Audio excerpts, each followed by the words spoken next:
एक गांव में हसन नाम का एक नौजवान रहता था। वह 5 वक्त की नमाज पढ़ता, सच बोलता, माता पिता की सेवा करता, मगर दिल के अंदर एक खलालीपन महसूस करता।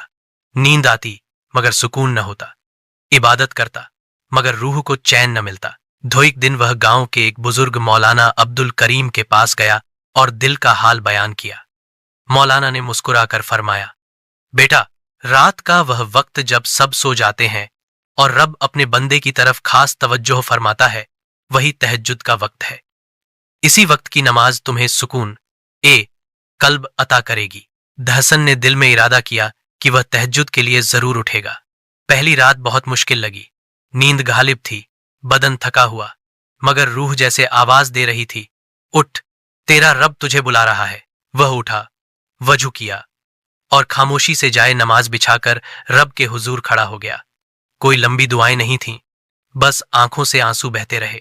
दिल रब से बातें करता रहा। उसी रात से हसन की जिंदगी बदल गई। उसके दिल में सुकून उतर आया, उसका चेहरा नूरानी हो गया और उसका दिल हर रात रब की तरफ खिंचने लगा।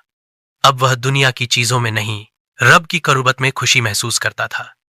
मौलवी साहब ने एक दिन उसे हदीस सुनाई थी, हमारा रब हर रात आसमान दुनिया पर नुज़ूल फरमाता है और कहता है, कौन है जो मुझसे मांगे कि मैं अता करूं?